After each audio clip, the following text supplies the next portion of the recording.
Bapak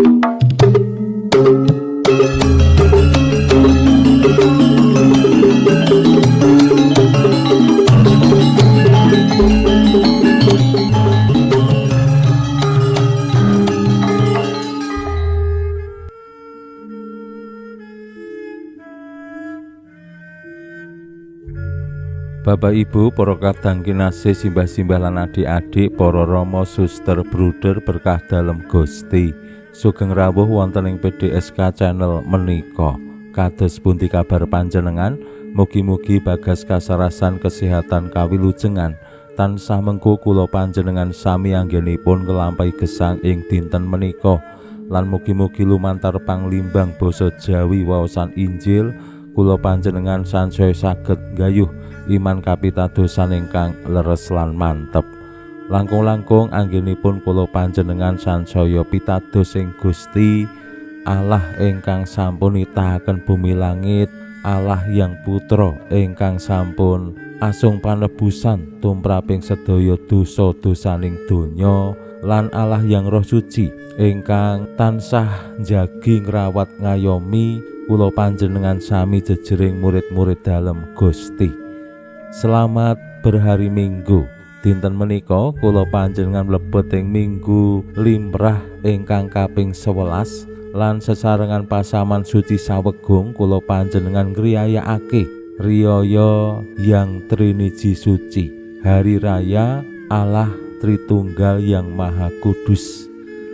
Menika riyaya sing luar biasa marai awake dhewe sok-sok ya bingung. Alahe wong Katulik kuwi telu ning siji kok telu. Menika sing ngantosi diwanci dinten menika kula yakin tetep dadi perkara tumraping tiang-tiang sing boten pitados utawi dereng paham kados pundi Allah yang Rama, Allah yang Putra, Allah yang Roh Suci menika dipitados dening pasaman suci Katolik. Lan kula yakin ugi kula panjenengan sami jejering umat Katolik kadang kala nggih tasih dereng paham bab Allah Triniji Suci. Mboten napa-napa, sing penting percaya kanthi wetah, kanthi full total 100%. Menika sing penting. Soal istilah, soal pemahaman pangerten menika nek bisa yo apik supados anggone awake dhewe ngayati gesang iman menika leres. Ning nek anggone mahami menika mboten gampil marai awake dhewe emosi. Mending sing penting yakin, sing penting percaya. Nah menika salah setunggal cara anggenipun kula panjenengan pitados ing Gusti. Lan sampun dangu kula dereng ngaturaken panuwun ing ngarsanipun pandemen PDSK dumateng Bapak Ibu, simbah-simbah, para rama, suster, bruder, adik-adik, matur nuwun tansah nyengkuyung channel kula saking pundi papan, saking golongan, suku, agami menapa kemawon kula estu ngaturaken panuwun. Mugi-mugi lumantar renungan lan konten-konten ingkang kula aturaken menika nginspirasi kula panjenengan anggenipun bangun gesang iman lan pasrawungan sing asung katentreman. Lan kula nyuwun pangapunten yen anggenipun kula matur, anggenipun kula ngonten menika kadang kala boten memuaskan utawi nggih benten kalian ekspektasi panjenengan. Kula le ngonten menika ya mung namung sinambi, boten sacara profesional. Pramila monggo kita pirengaken sabda dalem Gusti ing dinten menika lan kita wiwiti kanthi sembahyang sawetawis.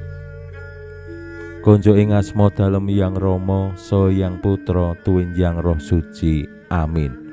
Suawi sami munjuk Gusti Yesus sabda dalem Yang Rama ingkang sampun manjalma, mugi karsa ngandika dhateng kawula wonten ing asepen ing telenging manah kawula, kabikao kegiatan lan panglipur ingkang manjing ing sabda dalem kapenuwana kawula mawi ing kawicaksanan dalem.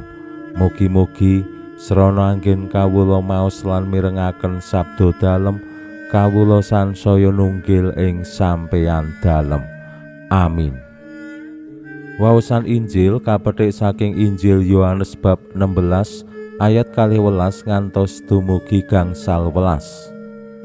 Nalika samono Gusti Yesus ngandika marang para murid mangkene, isih akeh prakara-prakara sing kudu tak kandhakake marang kowe, nanging saiki kowe durung bisa nampa. Samangsa panjenengane yaiku roh ing kasunyatan rawuh, kowe bakal dituntun mangerteni sakabehing kasunyatan. Jalaran panjenengane ora bakal ngandika apa-apa saka dirine pribadi, sing dingandikaake mung sing wis kapireng. Lan panjenengane bakal maringi priksa kowe prakara-prakara sing bakal kelakon.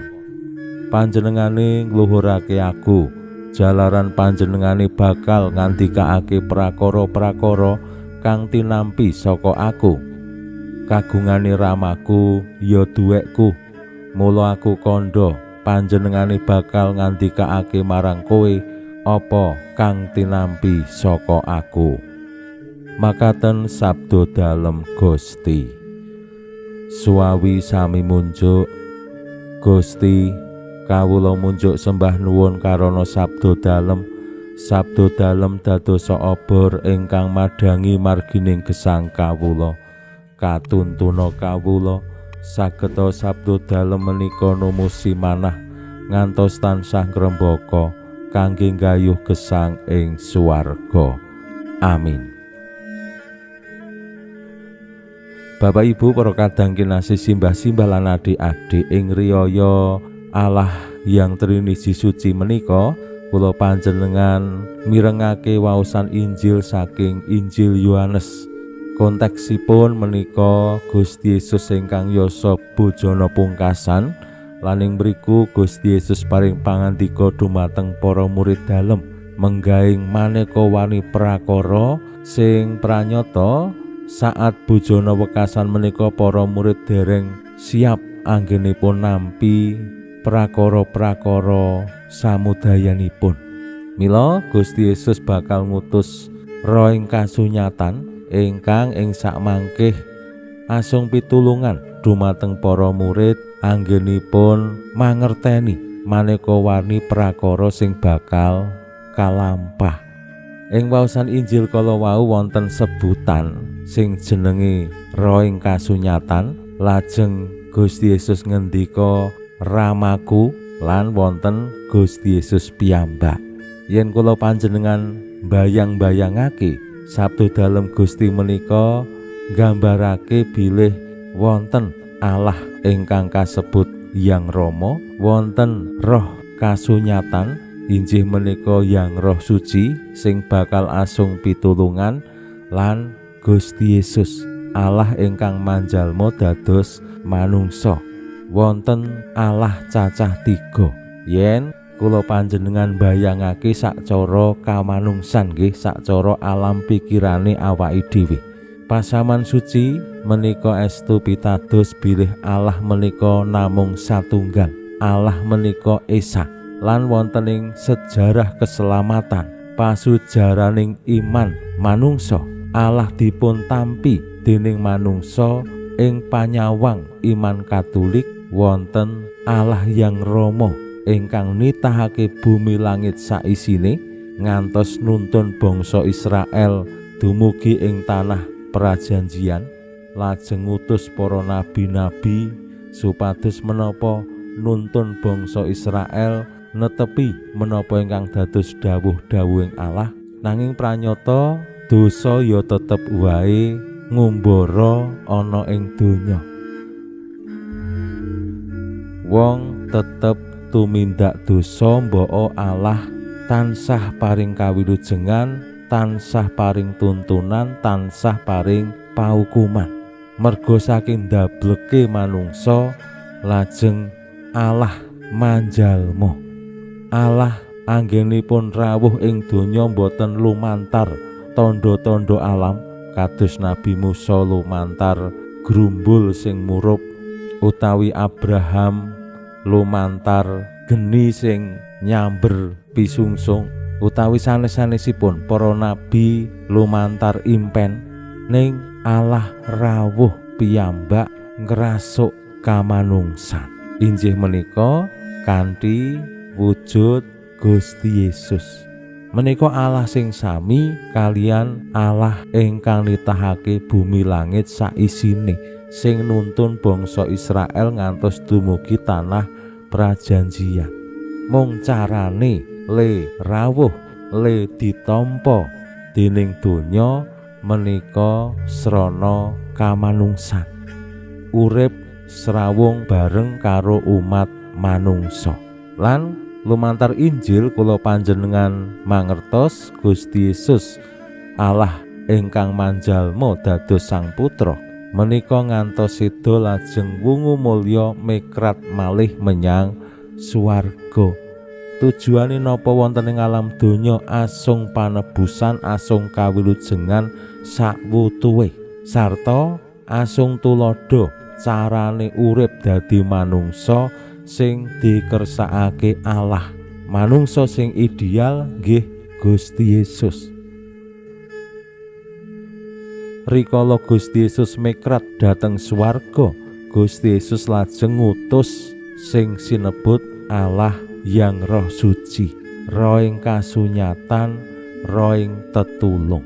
Menika Allah sing sami kalian sing nitahake bumi langit, sing sami kalian sing manjalma dados manungsa, ning anggenipun manungsa nampi wujude pribadi sing ora ketok, nuntun lan tansah jangkung manungsa supados netepi menapa sing dados kersaning Allah.